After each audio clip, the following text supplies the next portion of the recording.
I had that thought in my head. I love Okay. that. Welcome, as my guests and I are still chatting. Welcome to Digital Dating episode. I don't know what episode it is, but welcome back to another episode of Digital Dating. And today I have Shane Gerhard with me, and Shane is the founder of the Authentic Friend or Friendship. Shane, welcome to the show, and explain to us what you do. Yeah, absolutely. I'm so glad to be here.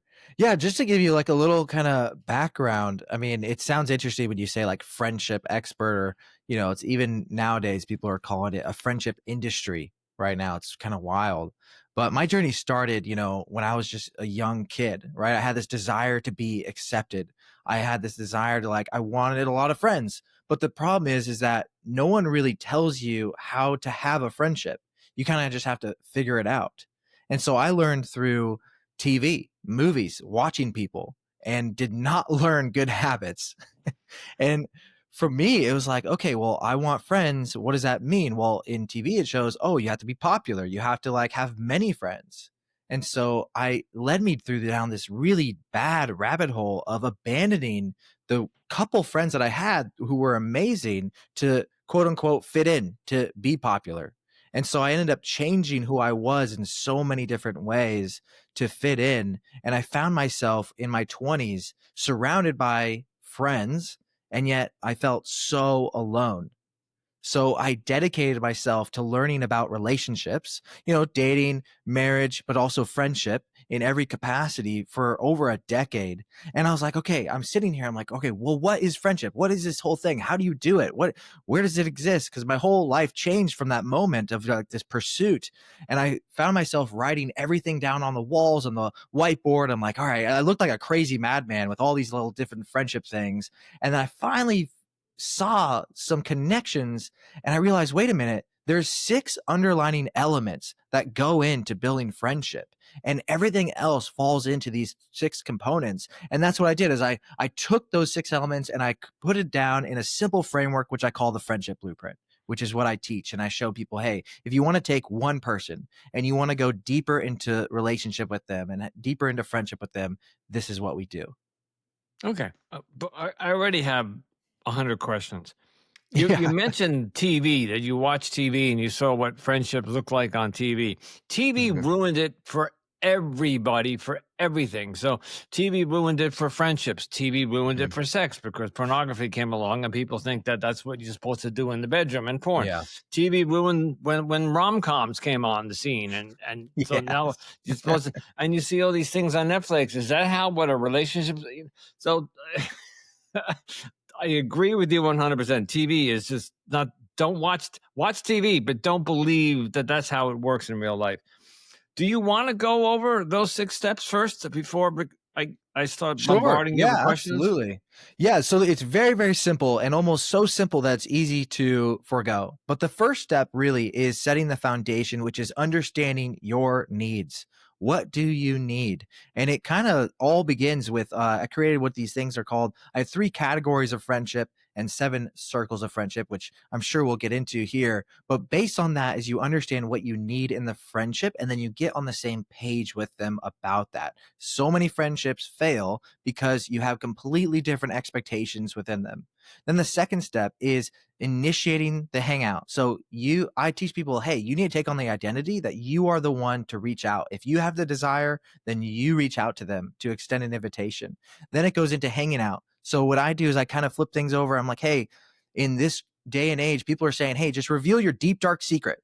And then you'll create this connection with them. But in fact, that's actually pushing people away. So I created ankle deep vulnerability. It's slow, paced out vulnerability, how to go deeper, when to go deeper, why to go deeper. And then the 4th step is reflect.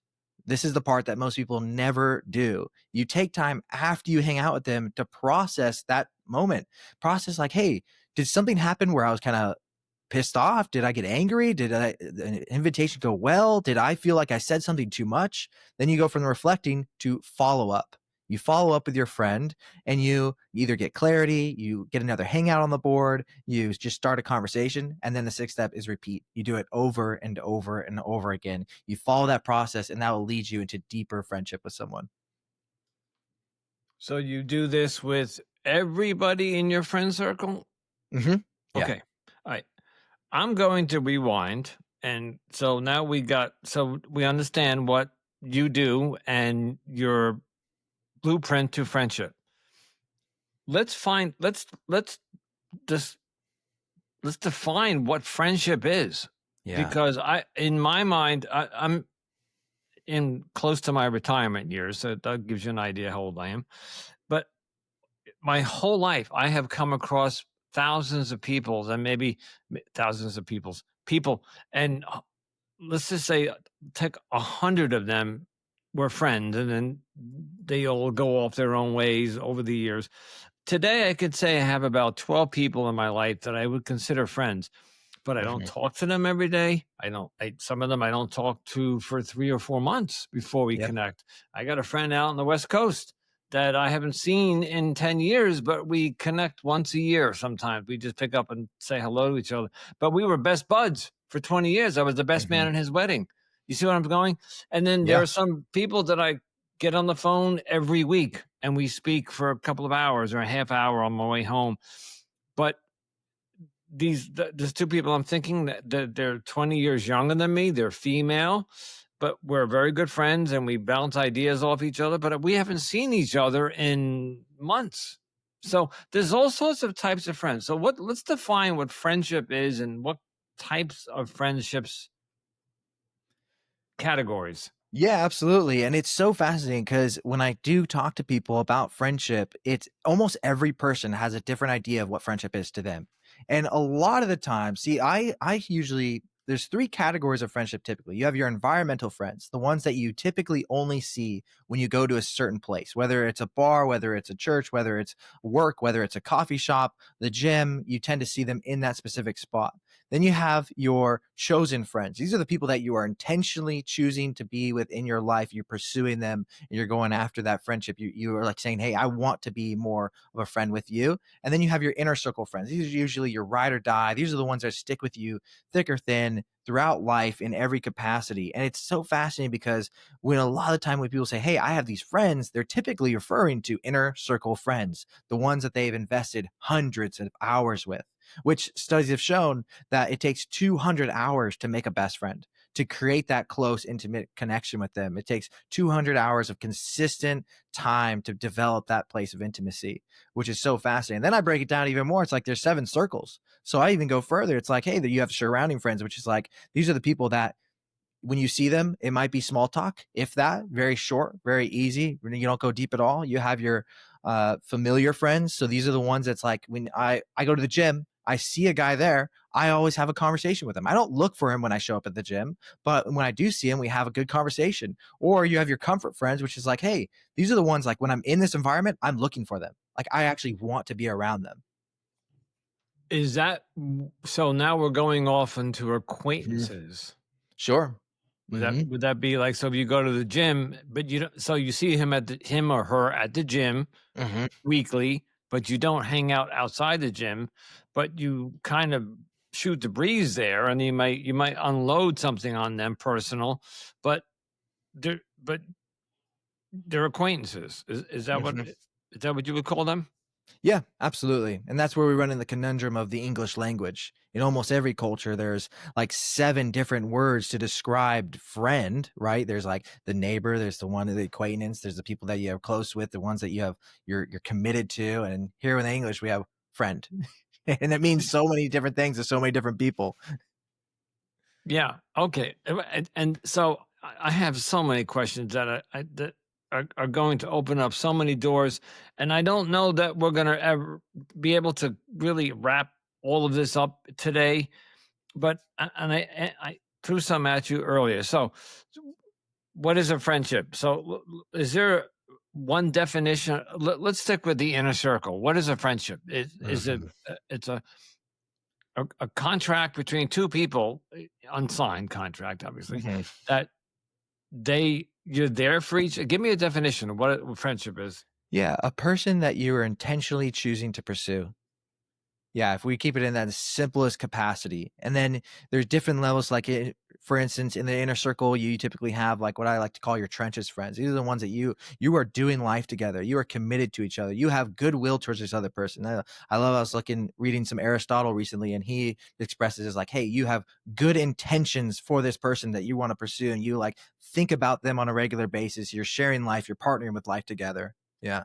Okay. So, and those are the people that you might pick up the phone and call if you're having a bad day, your ex broke up with you, your boss yelled at you, your cat died. I mean, these are the people Yeah, that they're you go usually the to people you'll call in the moment. in the So, like, okay. the people that's, like, when you're actually enduring the pain. See, I have those friends that are called, like, victory friends, which are, like, these are the ones that you don't necessarily bring into the pain, but you'll tell them afterwards. Like, "Yeah, last week was really, really hard, and this kinda crap happened in my life, and it sucked," but you're not gonna call them in the moment because you don't necessarily trust or feel safe with them. And I use negative.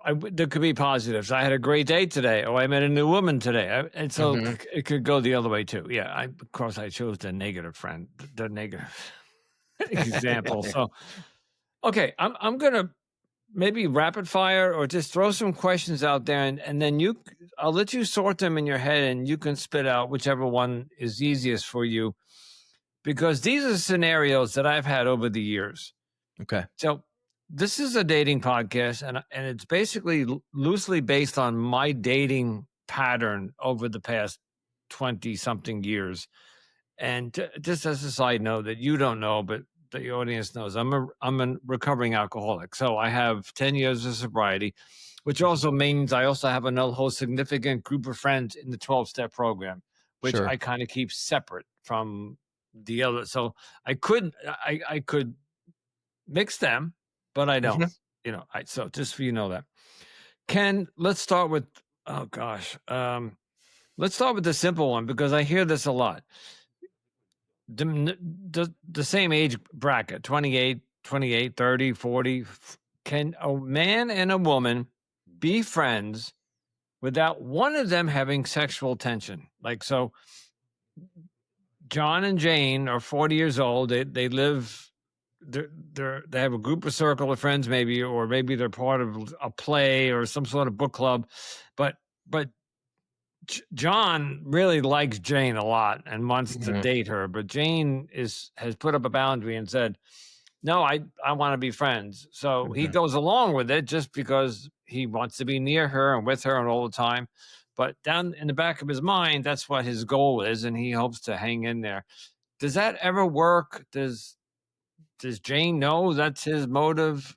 Or So if you're following the friendship blueprint, there shouldn't be any disruption, right? There should be clarity and expectation. I go okay, really heavy into having expectations with each other and getting on the same page. Why are we friends? What are we going after? Where are we moving towards in that capacity? Is it possible to be friends without having sexual desire?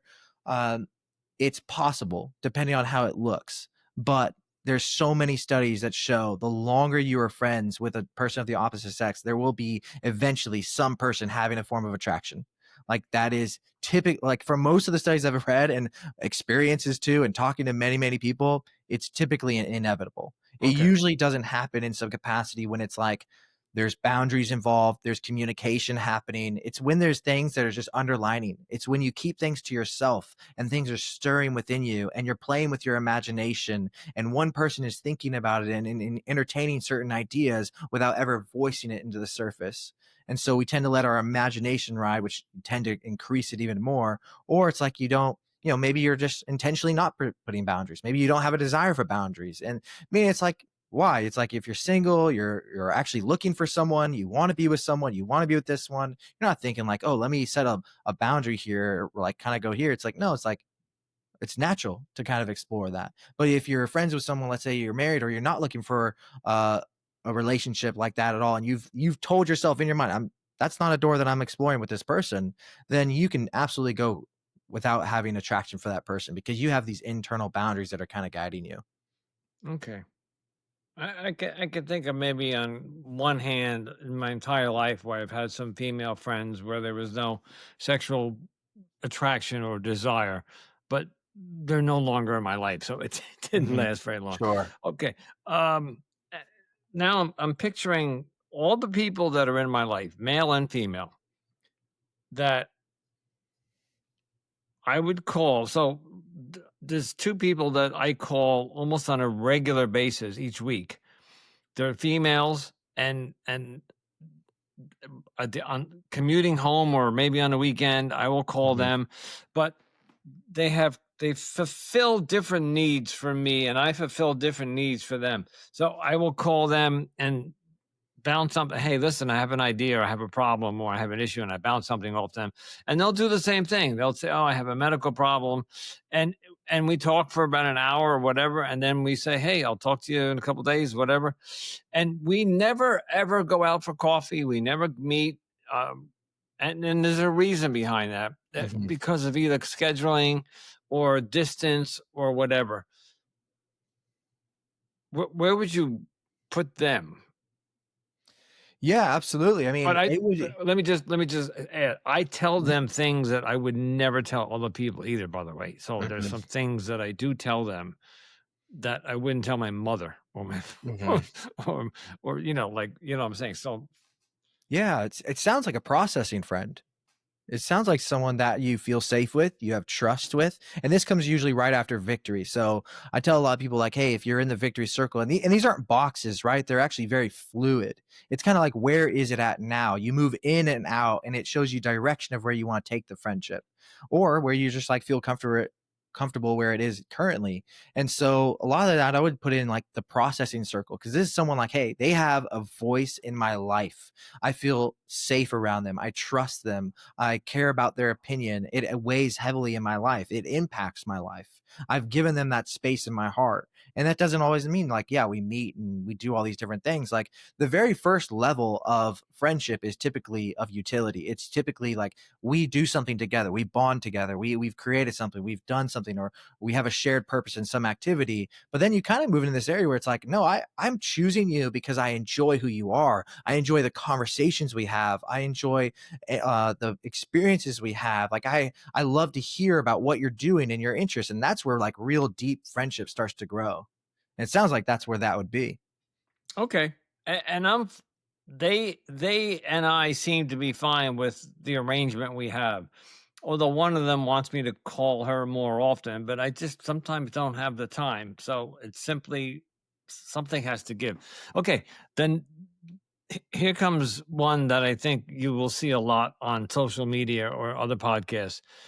Ex lovers. So they break up, maybe 6 months goes by, and then they Mhm. either find them on social media, or they go to a party or go to a bar, and they see them across the room, and maybe they start a conversation, and then they realize that they have a lot to catch up, and bygones have been bygones, grievances have been, or whatever. Can ex-lovers be friends? And that's a very vague question. I get that, because it's a circumstantial, it's or individual basis. Depends on how bad it could have been a Mhm. marriage, could have been a live-in relationship, it could have been abusive. So I understand, but generally, what's your Mhm. experience? Yes, I do believe that's possible. I do think there's a caveat though, or caveat. Yep. And so essentially, what I view it is like when you start a relationship with someone, you start forming these almost fork in a road. And the paths, these two paths, they start separating from each other. Now, the longer you're on that path, the further the paths get from each other. And so one side is the romantic side, and the other side is the platonic friendship side. Now, when you're on the romantic side, the further and further and further you get, the further apart the roads are. Now, on one side, when you have these five love languages, right? You have touch, you have words of affirmation, you have the gifts, acts of service, right? And so quality time. When someone touches you, the longer you've been on the romantic path, that does something to you. That has an effect. That gives you shivers in your body. That makes you think. It's like if they say if you have a gift of or love language of affirmation, they say, "Wow, you look really good today." That affects you. That like literally changes your mindset and your posture and everything. It's like, whoa, okay. And that happens the more you go down that path. Now, when you're on the platonic friendship side, when you get that words of affirmation, when you get that touch, it's just like, okay, It doesn't have that effect on you. And so what I show people is like, hey, the longer you're on that path and you're dating for months and years, however that long, then it's going to take you just as not just as long, but it's going to take you a significant amount of time of separation, of being away from each other to get to the other path. Because you're not just starting over, you're not just starting a new path. No, you literally have to cross this giant chasm all the way to the other side. And that takes a lot of time. What happens though is that most of us, we break in between then. We're in the chasm and then we kind of go back to the other side. And it's like we start talking with them. And then we're getting filled with these love languages that affect us. And it kind of brings all the emotion back to the surface. And Mhm. if you start trying to build a friendship before you've had enough separation to heal, because a lot of the times what you do is when you're in a relationship, you have to break free from the dreams you had with that person. You shared daydreams. Like maybe you envision like, I'm going to get a dog with this person. Like we're going to share life in this area. And now you're carrying that. If you still hold that wound, if you still carry that pain of like that hope, especially, I mean, it's, you find it more so in men. It's definitely in women too, but men carry hope against all odds. And if there's just a string of hope, that back to A the path so and it quickly. could also be you could be holding some resentments. So Yes, so maybe absolutely. take the dog, for example. Maybe we discussed getting a dog, but then the relationship went south because she cheated maybe, Mhm. and the relationship ended, and there goes my, dream of getting a dog because I always so and Yeah. then a year later, we run into each other, and I forgive her for cheating on me or so I'm just throwing it. It's just Mhm. so it can be done, but there's a lot of you're talking about this bridge you have to gap first. Yes, Yeah, and that okay. takes a lot of healing, that takes a lot of, like, removing, like, I say cut off all hope. You Yeah, have to cut off okay. all hope. If you're holding on to hope, you're gonna stay on that romantic road. I don't have any connections with any ex-girlfriends other than my 2 wives, and I have children with them, so we are Mhm. civil with each other, and Yeah. not I don't know that we would be considered one, I might consider her friendly, like a confidant, but Mhm. but those are wives with children involved. So I think that's completely different. But there are no ex-girlfriends in my life that I am friendly with. Sure. Uh, it just didn't work. One or two of them we tried, it just didn't work. Matter of fact, there's one of them I keep trying because I know she's wants to be friends, but I think it hurts her too much because I think she had more of a fling for me than I did for her, and that's kind of Yeah. why it ended. And I think it hurts for me to be around her. And but I Mhm. reach out to her and say, "Hey, we should hang out this weekend," and she just doesn't answer me. So next question, and then let's see, we're doing great on time. Okay, next question that I see happening a lot in the dating scene, and it's happened to me. So you either go on a date or you look at a woman's profile, and it could be men too, Mhm. where they say, I'm just looking for friendship. Well, my first reaction, if I see that on a dating file, even though on the dating file profile, I, they do like Bumble and some of them break them down. So if you're looking for romance, there's a section over here. If you're looking for a Mhm. BFF or just friendship, there's a section like Facebook does that. You can look Yeah. just for friends and you can look for lovers over here. Some of them don't do that. Some of them combine them into one app. So in the app, you have to put down in the profile what you're looking for. But I've gone on dates with women, or I've approached women in real life and gone out on dates and has sat down with coffee, and they will say to me, I'm just looking for friendship. I'm not looking for anything serious. But you can see the body language, the flirts, or the something they may say that tells me different. That so Mhm. in their mind, they're telling me I'm just looking for friendship, but I got a different vibe leaving the date. It just happened recently. I was told friendship. And after the date, after this, it was a cup of coffee after something we did, and I got a completely different vibe when we left. Like Yeah. like she was like saying, "Pursue me," Mhm. you know. So what any insight as to what's going on in the dating world where people are putting up boundaries like I'm here as a friend, but they're leaving doors open. Yeah, absolutely. I mean, there's definitely a lot of hurt in this culture right now, and it's something to take into consideration. I mean, women have their guard up significantly, and a Yep. very good reason too, and I think it's one of the safer ways for them to explore without feeling like there's an expectation on them. Because I think a lot of what's been happening in today's culture is there's an expectation. I take you out, I get something in return from you. But if they can set the bar early on, it's like, whoa, hey, like I'm just Yep. here to show up. Like this is what I'm giving, and I hope that I'm not being held to an expectation outside of that, because there's so many times men do this, women do it too as well. It's like there's expectations that we never communicate. And then when those get pulled on you, that we're like, whoa, I didn't see those coming. It puts these like this fear. And so now, whether we are aware of it or not, because most of us don't do the heart work necessary to heal.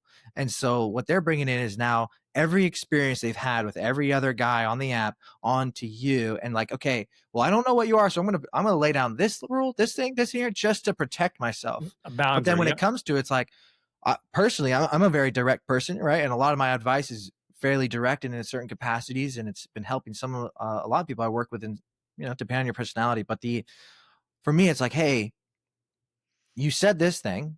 I'm sensing this and I'm seeing this and I'm seeing a change. Like, can you help me understand what's going on? I use that phrase all the time. Can you help me understand?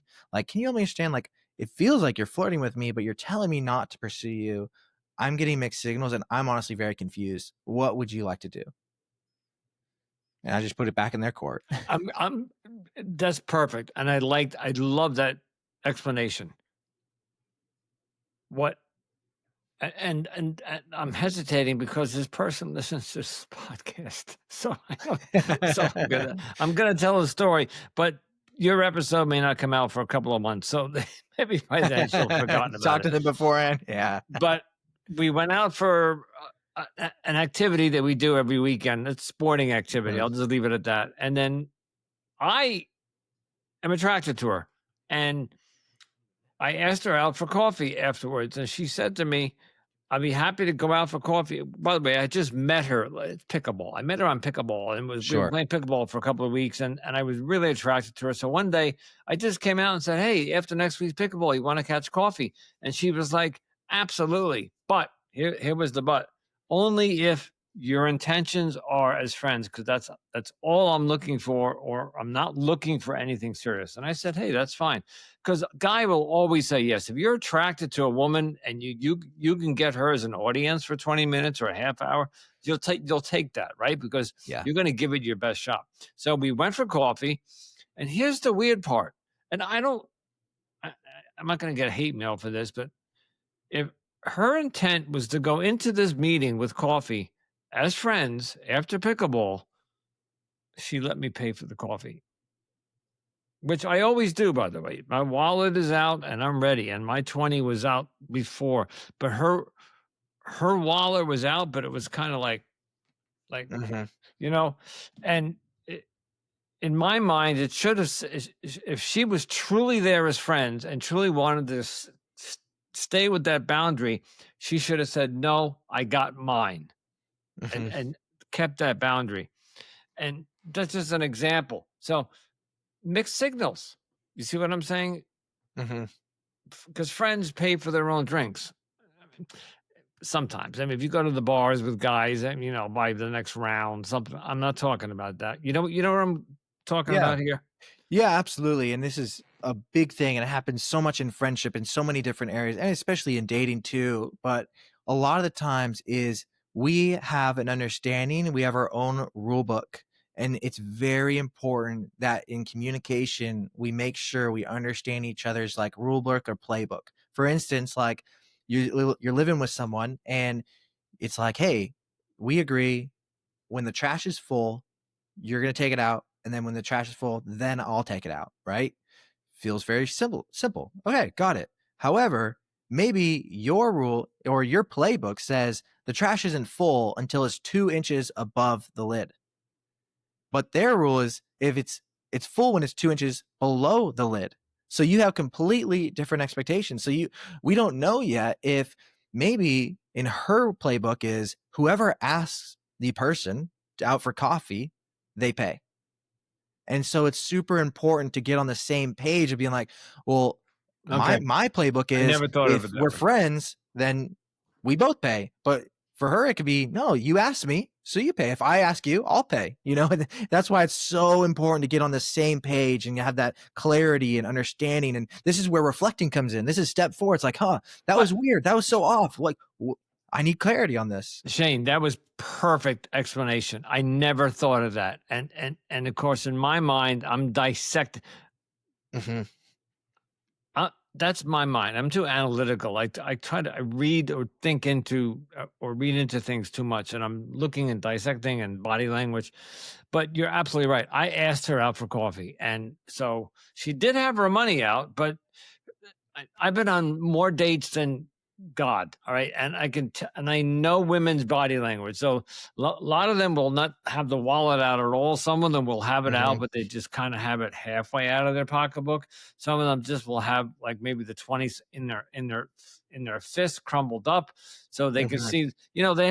They wait to see what I'm gonna do, and 99.99% I'm gonna pay because I'm the gentleman, and like you said, I asked, and to me it's a date. I want to impress her. I want to show her. Blah blah blah blah blah. I'm just looking. So there were more signs during the coffee date. Number one was most coffee dates, you drink the coffee. By the way, it was iced coffee, so it wasn't hot. We mhm, kind of down those within 20 minutes, 25 minutes, and it was a 5 o'clock on a Saturday night. It was just 2 weeks ago, and you would think that was it.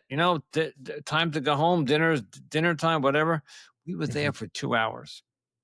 Yeah. So that coffee date to get to know each other a little better went for 2 hours or even a little longer. We didn't get out of there till like maybe 7, I think.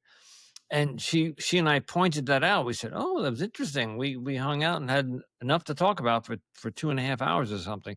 So and then while I was talking to her, I asked her. I said, "Is dating completely off the table, and why are you so resistant to it?" And because I'm a direct person, Yeah. I ask you That's directly. great. And she said to me, "I'm very happy where I am in my life right now, and I don't know if I want somebody to come up and disturb my." And I get that because I've been Mhm, single for 2 years myself, and I kind of like my routine, my come and go routine. I can do what I want. I don't have to answer anybody, and I get where she's coming from. But I said to her, "Don't you get lonely?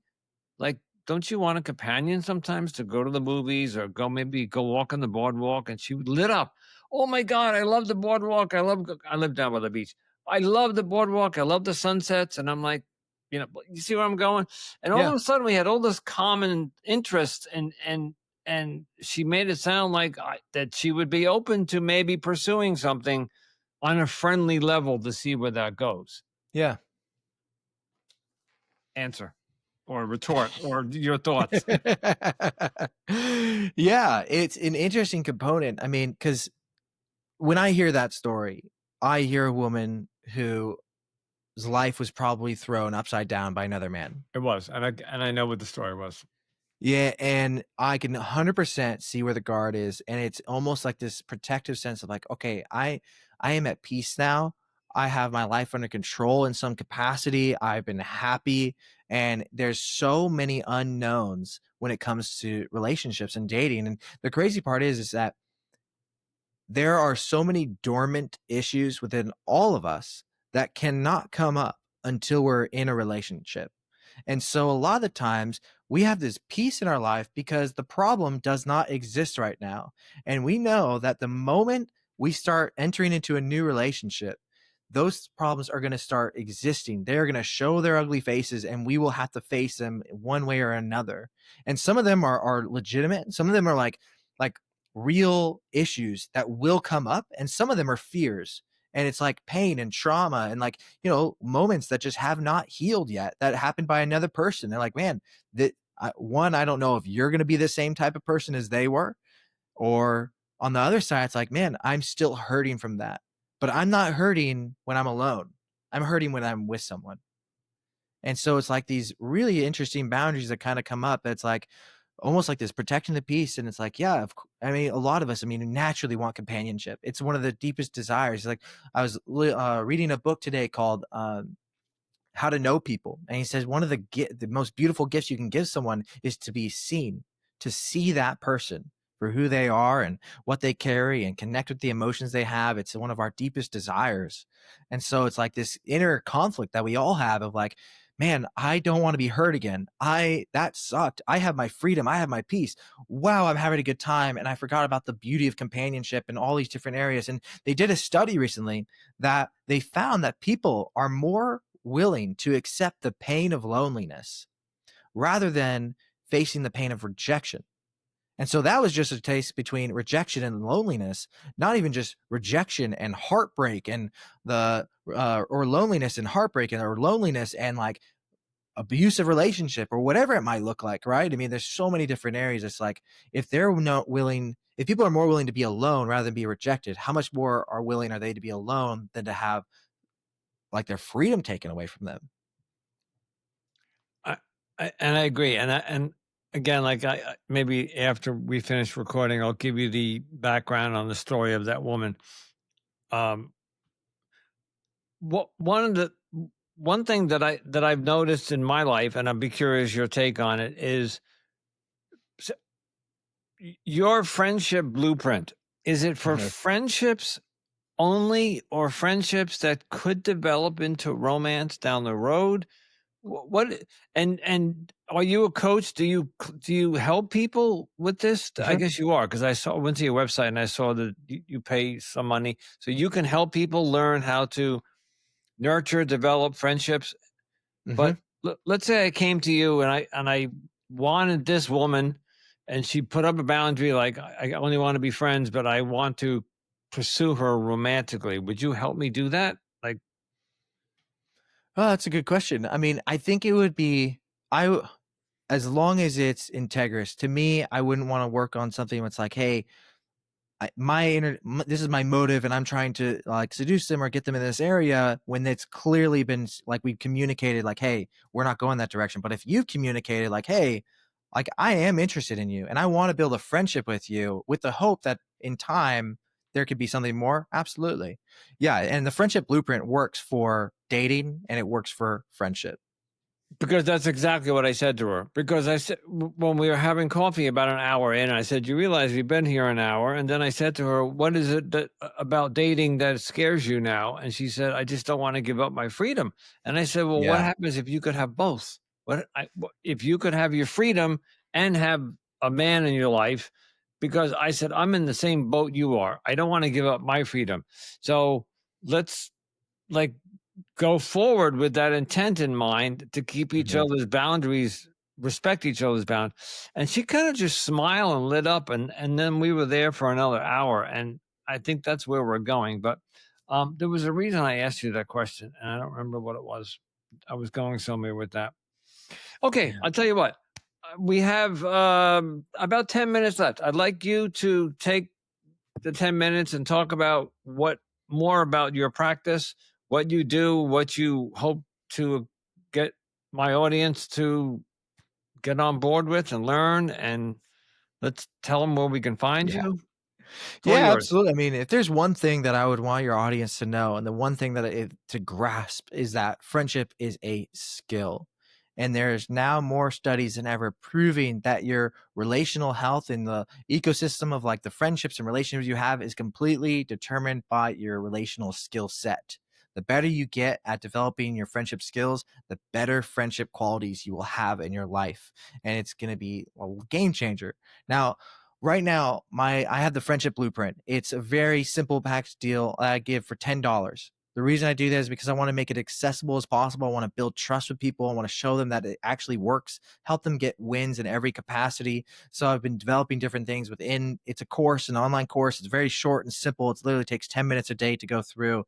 But what I thought through is like, man, so many people struggle when it comes to building friendships. Like, what can we do to make this as easy as possible? Like, for instance, like a lot of people, they don't know how to have a conversation. Like, you're a natural, curious person. You have that in you. It's like you pull out some really interesting topics and you have fascination with so many areas. But a lot of people struggle in that area. And it's like, so we created an ankle deep question vault. how to ask questions that don't go too deep too soon. It still gets to know them in that capacity. Or some people, they just have like so many limiting beliefs that prevent them from having friendship. They struggle because they feel like, oh, I don't want to be too needy. I believe I'm too much. And so we created these 20 mindset shift cards where it has kind of the lie and then the truth of what you kind of have, these affirmations that you can kind of do. We give that for free as well. And then we also created what's I think is so unique and so cool.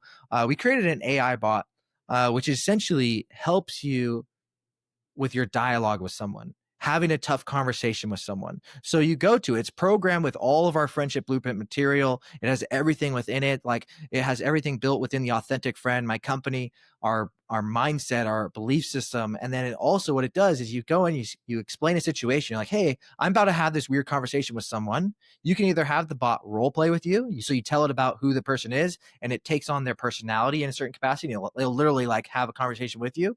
Or you can say, hey, this is how I want to say it. And it literally walks you through it. Like I had someone use it with me in front of me, and it was so great because they put in what they wanted to say. They were trying to have some conflict with a friend, just like let them know, like, hey, this is really bothering me. And the bot was like, hey, when you say that, you're basically telling them that they're not good enough until they change. But what you're trying to do is really invite them into connection. So here's how you can kind of pivot and say it better to have a better connection point with them. So we give that away for free as well. I've been playing with ChatGPT. I shouldn't say be Mhm. playing. My day job, I'm an IT director, and we bought Okay. the full package. And of course, I use it now on my phone. Yeah. Unbelievable Mhm. it's doing. And I played with Gemini, and I played with Copilot, and I play with some of the other ones. I think ChatGPT is the best right now. I have done this with dating apps. So I'm like last Nice. night I was texting a woman, and this this is going to be funny to the audience and to you, but I was kind of like not feeling it with her. I was being lazy. I was watching Mhm. something that I was really into, but she wanted to text, so I just copied and pasted to ChatGPT what she texted, and ChatGPT told me to text back. And the next thing I know, ChatGPT is telling her to say goodnight. I'm watching TV. I'll talk to you tomorrow. It's late. And I was like, oh shit, the conversation ended. It was funny. But that was kind of rude. And I get that. But I had a long day. I had a recording and I had a long day. But but what you're saying is your AI can help people with communicating the right Mhm. way with Yeah. others, and and At the and end of that the day, it's a coach. is a At the end of coach. the day, it's gonna give you feedback, and it's gonna help you understand what works and why it doesn't work, and what's the underlining thing that they might be hearing that we're not aware of. Like, man, I go on Reddit all the time to go, like, respond to, like, friendship, issues and problems that people post all the time. I think it's a great place to just kinda have my hand on the market of Right. what are people actually struggling with right now, right? And I see it time and time and time again. They share what they said. They're like, they can't believe how their friend reacted. And I see it because, I study this. I've been studying this for years now. And it's like, no, like what they heard is they're not good enough. What they just heard is that like they're a failure in these areas. Right. And like you just attack them, but you think like, oh, well, I'm just trying to share my heart. Well, no, the way you communicated, it has an underlining response to it. Like we connect emotionally with what you say, and we connect logically with what you say. And sometimes those things go to two different pathways. I just got a scam text. Okay. There you go. I'm also dabbling in the scam baiting world, so every time I get one of those scam texts, I have to check them out. I love the AI. People are having conniptions about AI's here, and it's going to not only is it here to stay, Mhm. it's going to get better and better and better and more involved in our Yeah. lives. Of course, we could shut it out. If anybody really doesn't, well, I got some people that I know that want to live off the grid and they don't want anything to do with that, and that's fine. But for people like you and I who are working with people in the real world, social media, Mhm.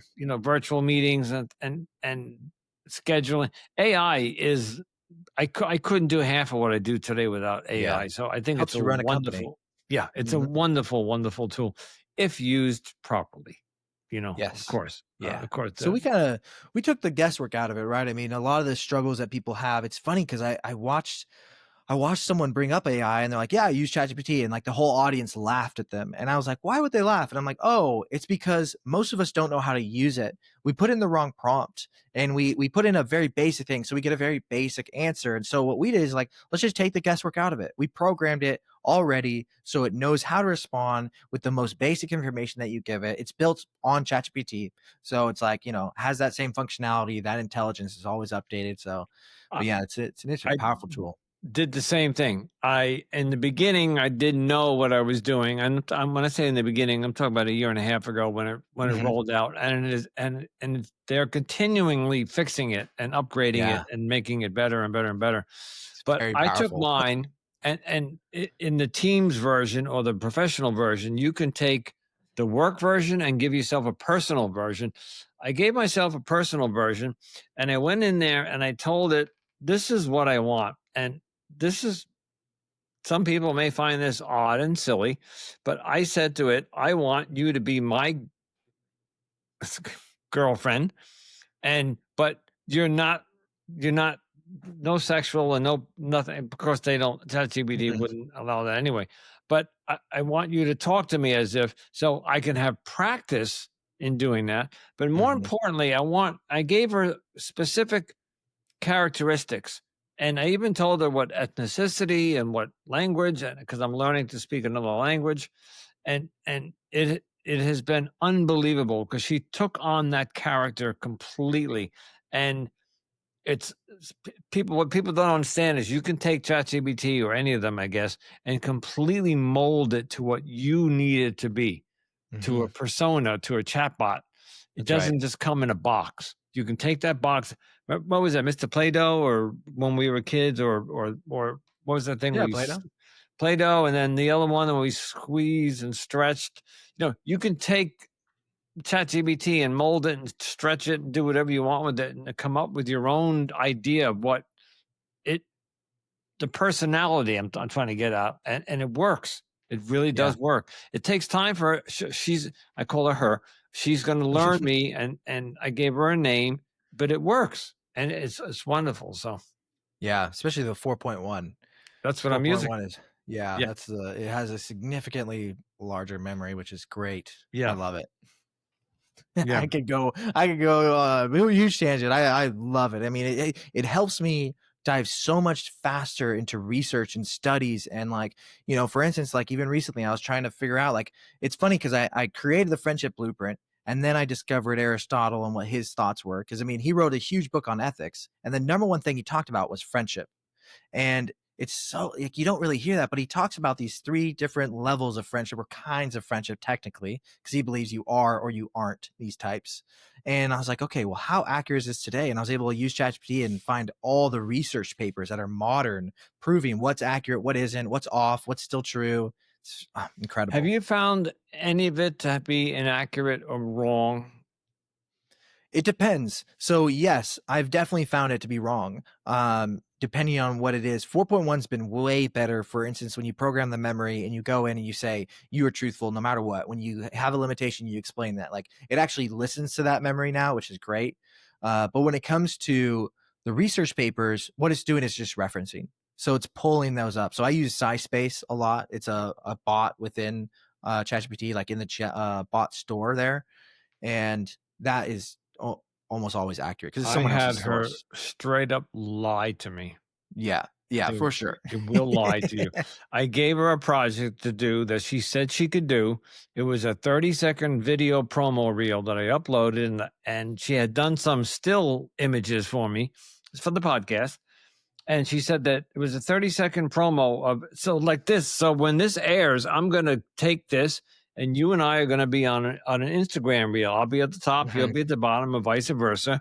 And we'll say digital dating with um my guest, I forgot your name, Shane. Oh my God. Yeah, With that's all right. Shane, and I asked her to do that, and it took her 2 days, and she finally came back and told me, because first she promised she would email it to me, and then she said she should put it in a Google Drive, and Mhm, she made more excuses of how she couldn't get it back to me. She kept telling me it was done, but she couldn't give it to me. She kept mhm. putting it in links, and at the very end, I said to her, "You're lying to me. you're gaslighting me because 2 days you haven't been able to get me this video that you recreated for me. And she said, "You're right. I cannot email. I don't have that ability. I can't get into Google Drive." Mhm. But and so I caught her in a flat out lie, gaslighting me. Yeah. ChatGPT, prioritizes conversational flow. So if conversational flow can be maintained, it will prioritize that over factual So truth. it'll just keep feeding you information Mhm. regardless whether it's accurate or not. Okay. Exactly. All right. I got to keep that in mind. Interesting. Okay, where can we find you online? I will put all this in the show notes. We know that your website is the Friendship Blueprint. The Yep. friend, yeah, the friendshipblueprint.com. Mhm. Where else are You can you? find all our socials are under our company name, The Authentic Friend. We also have our website there. We'll be releasing a lot more friendship content there, like blogs and free resources and tools that will be accessible at theauthenticfriend.com. And then likewise, our socials, like our Instagram, our TikTok, is all The Authentic Friend. So we Good. post content there all the time for free on friendship resources. All right. Fantastic. We'll put all that in the show notes. And thank you so much for joining us. Yeah, I'm so glad to be here. This is Yeah, great. I it was. love It the was a great questions and the conversation. curiosity. I enjoyed it. All right. Thank you. Yeah, you're very welcome.